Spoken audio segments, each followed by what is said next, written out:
In the world of bees, stinging is a weapon of last resort. But why do bees die after delivering their sting? Let's explore the science behind this intriguing phenomenon.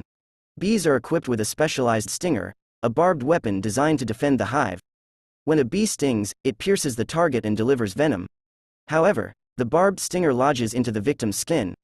As the bee tries to pull away, the stinger, along with part of its abdomen, tears away. This fatal self-sacrifice is an evolutionary adaptation.